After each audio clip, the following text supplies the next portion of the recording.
pag-usapan po natin at pakinggan po natin mga kababayan itong matinding interview ni Sir Ronald Llamas dito po sa 1PH kasi sabi po dito, VP Sara's bank accounts could be game changer in impeachment mga kababayan. So ito i-play po natin.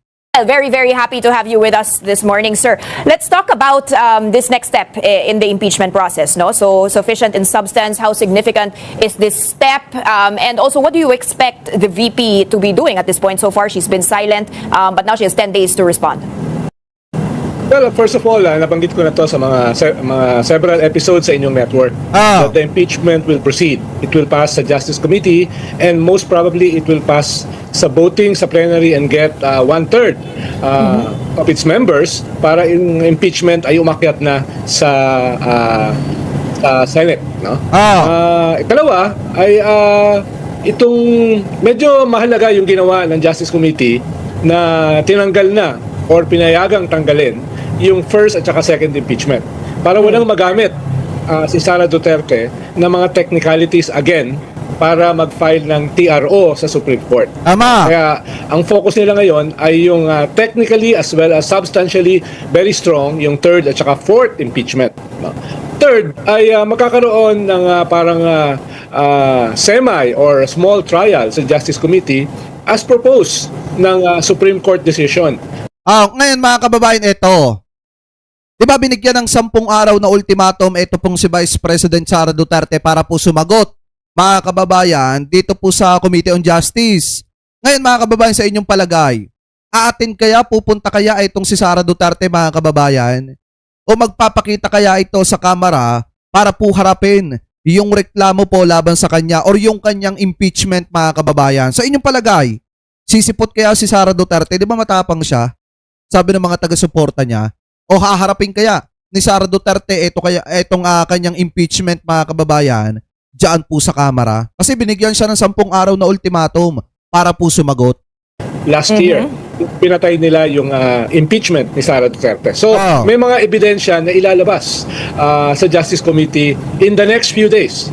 Ngayon, ano yung ebidensya na yan? May bago ba dyan? Malamang meron. Dahil sa third at fourth impeachment, nakalagay doon yung usapin ng SALN. So kung nakalagay din yung usapin ng SALN, then they may have to open her bank accounts. Tama! At yun yung yan lang naman ang inaabangan ko mga kababayan, sa totoo lang. Yan lang ang inaabangan ko dyan. Kasi alam ko naman na yung ground number 4, doon po sa impeachment 3 or number 3, talagang matibay po yun. Kasi hindi po niya maitatanggi yun, nagbanta siya eh. Diba? Kumausap siya ng assassin, sinabi niya, no joke, no joke. Pinagbantaan niya ang buhay ni PBBM, ni First Lady, at saka ni former House Speaker, Martin Romualdez. So wala siyang lusot dyan mga kababayan. Kahit pasabihin niyang conditional threat pa rin po yun. Ngayon, dito naman po sa usapin ng kanyang SALN, ito po talaga yung kapanapanabik. Kasi biglaan yung paglobo ng kayamanan ni Vice President Sara Duterte. At ngayon mga kababayan, posible na kapag umusad na po yan, talagang dumating sa point na buksan o tingnan yung bank account ni Sara Duterte at yan ang inaabangan ng maraming kababayang Pilipino po natin. Kasi ako sa totoo lang, personally mga kababayan, wala na po akong pakialam kung ano yung kahantungan sa huli ng impeachment ni Vice President Sara Duterte. Kung siya ba ay may impeach or hindi mga kababayan, wala na po akong pakialam dyan. Ang gusto ko lang talagang makita dyan ay yung bank account mga kababayan ni Vice President Sara Duterte, kung totoo ba na nilalagyan ng pera galing po sa mga pogo operator at galing po sa mga drug lord mga kababayan. So anyway, ituloy pa natin. Tagal nang sinasabi nung guest nyo dito earlier na Senator Trillanes, itong mga bank accounts na ito ay very anomalous. So kung lalabas sa bank accounts nila na ito ay anomalous, walang galing ito sa mga drug lords or pogo lords in huge amounts, as Senator Trillanes has consistently said this past few years, then that might be a game changer dito sa impeachment, hindi lang sa House, kung hindi sa public as well as sa Senate. Ano yung defense niya that she can still put within these 10 days? Is it a defense against the trial to proceed? Wala namang evidence na mabibigay at this point, right? Or counter-evidence for this matter. So it's just a reaction, tama ba? Well, katulad ng previous impeachment, ay sasabihin niya na wala akong kinakatakutan sa impeachment, let it go. Pero at the same time, i-contradict niya yung sinabi niya and file a case sa Supreme Court para pigilan yung impeachment. Pero this time, baka wala na siyang masyadong basis or technical basis para pigilan yung impeachment. What could she possibly put there, sir? Like, what can stop this process now from going, now that the wheels are turning? Yan. Well, again, yung Supreme Court ay katulad ng last impeachment ay gumawa ng judicial overreach. Ibig sabihin, alam sila sa isang co-equal branch of government. Dahil sila yung Supreme Court They're very supreme. Pwede pa rin nilang gawin yon kahit yun ay labag sa ating constitutional system. No? Pwede pa rin nilang gawin yon. Pero I doubt kung gagawin nila yon this time. Dahil even yung kanilang desisyon. Kasi sa totoo lang, pag ginawa nila yan mga kababayan this time, magagalit na sa kanilang taong bayan. 'Di ba? Yung sasaklawan nila, yung hindi abot ng kanilang kapangyarihan. Maniwala kayo mga kababayan, magagalit ang taong bayan dyan. Kasi biruin nyo parang anong nangyayari ngayon, tuwing magkakaroon ng impeachment laban po kay Sara Duterte, ang gagawin ng kanyang team, ng kanyang grupo, tatakbo sa Supreme Court, magsusumbong-sumbong doon. Tapos ito mga kaalyado ng mga Duterte sa Supreme Court, mga kababayan, allegedly, gagawa ng paraan para hindi ma-impeach etong si Sara Duterte. So ngayon, dito po sa pagkakataong ito, mukhang malabo na pong magawa ni Vice President Sara Duterte yan kasi wala na siyang butas na makikita doon po sa mga impeachment complaint na isinampa po laban sa kanya dahil yung 3 and 4, mabibigat po talaga ang grounds mga kababayan ng mga yon. Anyway, ituloy pa natin. Na judicial overreach ay sinusunod na ngayon ng House. No? Kaya I doubt kung merong basis. Just in case. What does that tell you that the House, or at least 1/3 of the House, no, not the entire House, but the minimum required, has actually pushed for this impeachment trial to go on, regardless of the fact that she has just announced her bid for presidency and malaki pa rin ang suporta sa kanya. She might be the next sitting president. Walang nag-shift ng loyalties dito sa House? Well, syempre, yung bumoto last time, na marami naman doon, wala na ngayon sa Congress, yung 260 votes sa Congress, most probably hindi mangyayari. Pero yung 1/3 mo lang naman is about 105, 106. Yung bumoto sa Justice Committee na sufficient in form and substance, itong third at saka fourth impeachment complaint. 54 na agad yon mga kababayan. Diba?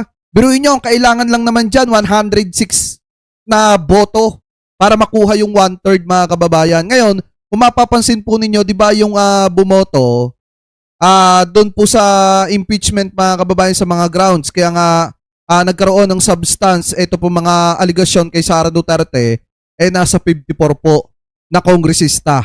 So ngayon mga kababayan, yun pa lamang ay naando doon po sa Committee on Justice pa lang. So ngayon kung pagbubutohan yan, talagang malaki ang posibilidad na makuha po talaga yung 1/3. Hindi man kasing dami nung una, pero mga kababayan, pasok pa rin po talaga, makukuha pa rin talaga yung 1/3. Anyway, tuloy pa natin.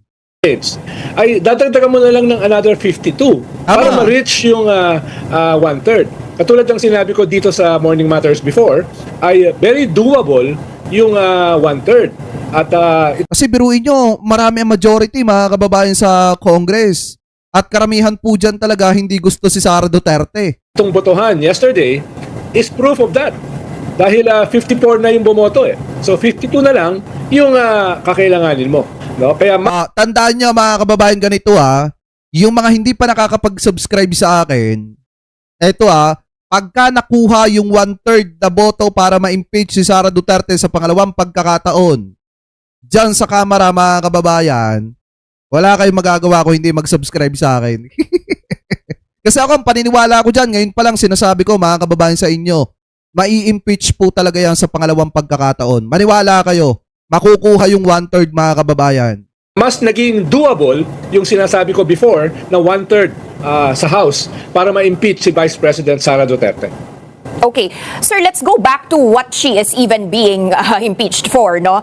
Plunder, malversion, graft, corruption, and then you have this 612 million peso confidential funds that is difficult to be tracing, death threats to the president and his wife, and 125 million of appropriated funds for personal gain. Give us an idea, is this strong enough for the case? Let's kick off with the fact na mabubuksan ba talaga ang bank accounts, and is this already something that can be done right now already? How much proof is needed to show this, especially since there are so many investigations into anomalous funds going on with the flood control scandal, corruption everywhere, no? So people at large also right now, magagawan ba ng kaso tong confidential funds that happened several years ago? Of course, Danny, the proof has always been there. Even yung Commission on Audit natin ay naglabas na ng mga pruweba dito. So, it doesn't matter kung nangyari ito before the flood control scandal. Ang mahalaga ay meron bang ginawang mga anomalies ang Vice President. So 120 million na ginastos na in 11 days, yung mga na-discovery ng COA sa Department of Education in the hundreds of millions, no, yung hindi ko alam kung kasama diyan yung testimony ni Las Cañas na tetestigo sa International Criminal Court na si Sara ay yung reyna ng Tokhang sa Davao dati pa, no? At saka yung iba pang mga almawa, yung kanyang grave threat sa presidente, very public yun. Although sinabi niya na hindi yun seryoso, in-emphasize pa niya na hindi ito joke yung kanyang threat sa presidente at sa kanyang pamilya. So, Kaya sabi talaga yan, mga kababayan, kahit pa pagtanggol yan ng mga vlogger niya, sabi talaga si Vice President Sara Duterte dyan, kahit pa sabihin nila na conditional threat yan, threat pa rin po yan. Tandaan nyo po palagi yan. Ngayon, mga kababayan, eto ngayon pa lang sasabihin ko sa inyo, may impeach po talaga yan sa pangalawang pagkakataon. Totoo yan. Kasi kung dito pa nga lang sa Committee on Justice nakuha na agad yung 54 na boto, mga kababayan, para mag-proceed. Ito pong impeachment ni Vice President Sara Duterte, ibig sabihin 52 na lang yung kulang para makuha yung 106 na boto.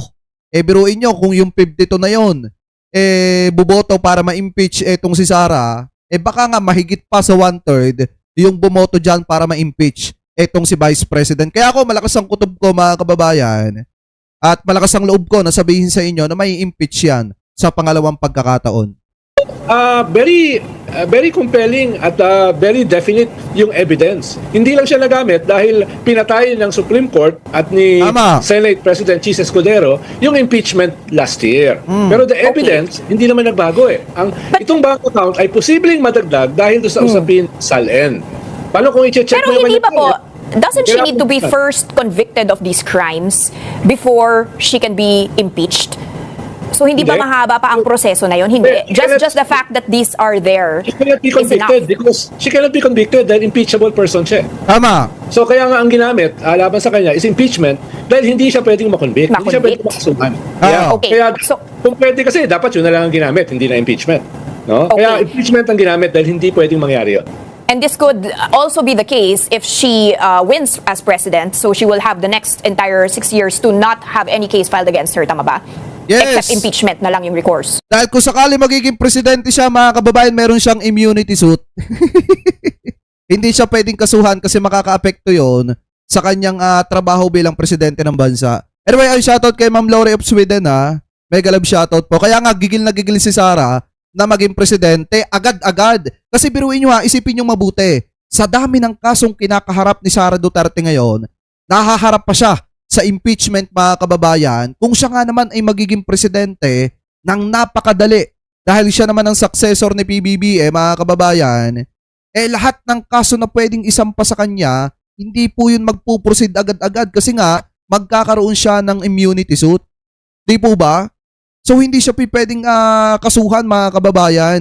Kaya nga siguro pinipilit nila na maging presidente agad si Sara para maabsuelto sa mga pananagutan. Oh, except impeachment. As vice president or president, impeachment lang ang pwede. Wala lang. Okay, so yan na lang ang final recourse. Let's discuss that death threats, which is still being debated, even as recently as the other day, no? That these could just be, as with the defense of her father, hyperbole or statements that were not meant.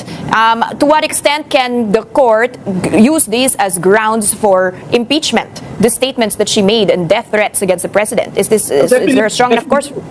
Definitely magagamit yan. Sa International Criminal Court nga, ginagamit na yan ngayon. Tama. Kung, hindi yan pwedeng i-sustain na hyperbole. Dahil mataas kang tao eh. You're the second, you have the second highest, most powerful position in the country. You're the first beneficiary kung mamamatay yung presidente na tinetreaten mo. Ikatlo, ay may capability kayo dahil nga sa nangyaring tokhang na crimes against humanity. Ibig sabihin, from all angles, ay pwede kang kasuhan ng impeachment dahil doon sa iyong mga threats. Dahil yung mga threats mo na grave, no? Yung threats mismo ay isang krimen, ay among others, no? Dahil hindi lang naman yan yung kasama sa articles of impeachment. Pero yan ay seryoso. Dahil kaya mong gawin as the second most powerful person and as the beneficiary of the threat. As beneficiary at record mo na nagawa yan ng iyong pamilya. Okay. Sir, what happens to in the next step, no? Kung mai-impeach man siya, I mean, there's only how many more years before the next administration. So what is the point? Why do we need to... Then ban siya from any elective position. Kahit barangay councilor. Hindi na siya pwede tumakbo. Oh, is it clear? Because I've been asking that question, and will she be banned from filing candidacy after that immediately? Yes. Okay. For how long? Forever? Lifetime. Because Forever. That's a lifetime na hindi siya pwede tumakbo. We have seen cases filed against even the highest people in our land, no? Former President Estrada, former President Macapagal Arroyo, and they returned to power at some point in time. Because the impeachment failed. Hindi sila na-impeach eh. Kasi bumaba agad sa pwesto, mga kababayan, ito pong si Estrada. Noong mga panahon, mga kababayan, na ipinai-impeach po siya. Di ba pinalitan agad siya ni Gloria Macapagal Arroyo? At the same time, mga kababayan, di ba pinatawad siya ng administrasyon ni Gloria? No? Kaya nga yung kay Estrada na-trigger yung people power dahil hindi siya na-impeach. Si Arroyo, never siya na-impeach. Never umabot sa Senate. Interesting. Okay, and this is something that they knowingly did, no? So that they could actually have a chance to return to power. Yes. Ang na-impeach lang successfully ay alam ko si Ombudsman Merceditas at saka si Chief Justice Corona. Yun, talaga na-convict sila. Paano meron kang impeachment sa House dahil meron kang trial sa Senate? Dahil sa Senate, pag na-convict ka, hindi ka na pwede tumakbo in any elective position. Si Sara lang naman ang together with Erap Estrada and Corona ang umabot sa Senate. Pero si Estrada ay hindi na-impeach, hindi na-convict. Interesting. So, do you anticipate na VP could actually resign before this impeachment happens? Yes, pwede siya mag-resign, pero meron pwedeng ituloy ng Senate yung hearing para i-ban siya from elective office. Has that happened before? If it couldn't happen with the former presidents? Pero hindi pa siya nangyari dahil ito yung first time eh. Kung sakali na merong executive na may impeach. Yung naging successful lang na impeachment ay yung ombudsman at saka yung chief justice. So ito yung first time na mangyayari na isang elective officer, yes, can be convicted. Ito yung first time. Pero malinaw dyan yung rules. Pero for that to be able to happen, it needs to be happening quite quickly, no? Because she can resign at any time as VP and then file her candidacy. And then once... Pero mga kababayan, ito isipin nyo po mabuti. Di ba sinabi ni Sara Duterte na hindi talaga siya aalis sa pwesto, hindi siya magre-resign.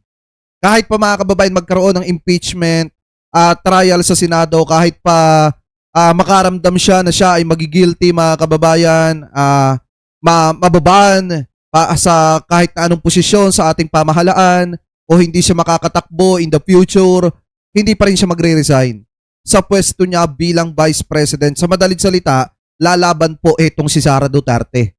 Kaya nga yung usaping resign, mga kababayan, talagang depende na lang kay Sara Duterte yon kung kakainin niya yung sinabi niya.